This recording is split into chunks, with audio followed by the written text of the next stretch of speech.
तो दिल्ली में धमाका और पीएम मोदी छोड़ेंगे नहीं। ये क्यों कह रहा हूं, पहले जरा धमाके की वो तस्वीरें देखिए। बीती रात दहशत का मंजर था। ये लाल किले के सामने की तस्वीर आप देख रहे हैं जिस वक्त धमाका हुआ।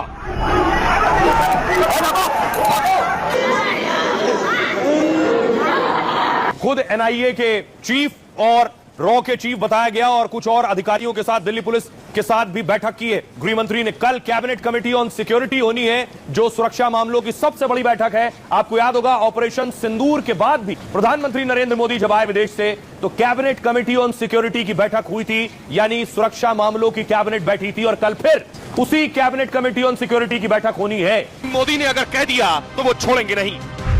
कल शाम दिल्ली में हुई भयावह घटना ने सभी के मन को व्यथित कर दिया है। मैं पीड़ित परिवारों का दुख समझता हूं। देखिए प्रधानमंत्री नरेंद्र मोदी भूटान से दिल्ली धमाके के दोषियों को कड़ी चेतावनी दी है। पीएम मोदी कहा, मैं देश के लोगों को भरोसा दिलाता हूं कि जांच एजेंसियां इस धमाके की साजिश और इसकी वजह में तह तक जाएंगी और जो जिम्मेदार है उन्हें किसी कीमत पर बख्शा नहीं जाएगा। सभी दोषियों को बहुत जल्द न्याय के कटघरे में लाया जाएगा। दिल्ली धमाके के बाद मोदी का ऐलान बहुत बड़े एक्शन का संकेत है। पहलगाम हमले के बाद भी आपको याद होगा बिहार से मोदी ने ऐसी चेतावनी दी थी। इसके बाद दुनिया ने पाक में आतंकी ठिकानों को तबाह होते देखा है। भारत ने पाकिस्तान में घुसकर 100 से ज्यादा आतंकी और उनके कैंप खत्म किए।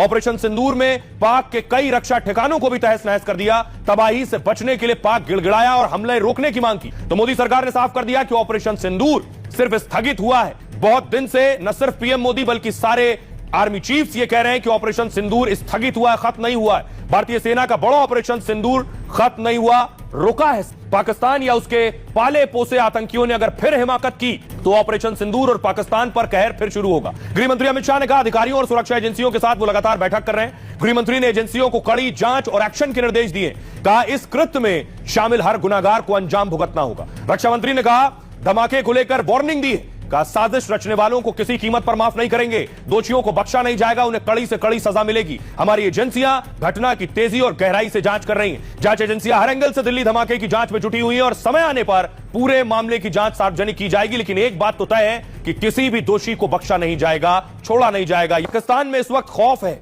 और दहशत है। असीम मुनीर हो या शहबाज शरीफ, कल शाम ब्लास्ट के बाद से ही पाकिस्तान में मीटिंग पर मीटिंग हो रही है। मुनीर ने आनन फानन में तीनों सेना प्रमुखों के साथ बैठक की है और तीनों सेनाओं को हाई अलर्ट पर रहने के आदेश दिए गए। सभी एयरबेस और सैन्य ठिकानों में रेड अलर्ट जारी किया गया। इसके अलावा पाक ने अपना हवाई क्षेत्र बंद कर दिया है, प्रतिबंध लगा दिया है। दावा है कि पाकिस्तान में एयर डिफेंस सिस्टम एक्टिव कर दिया गया है। पाकिस्तान को डर है कि भारत फिर ड्रोन या लड़ाकू विमान से हमला न कर दे, इसलिए पाक की एजेंसियां और सेना बचने से के इंतजाम ढूंढ रही है कि बचेंगे कैसे। इस्लामाबाद से सैन्य ठिकानों को पल पल की रिपोर्ट देने की ऑर्डर है। खबर है कि देर रात शाहबाज की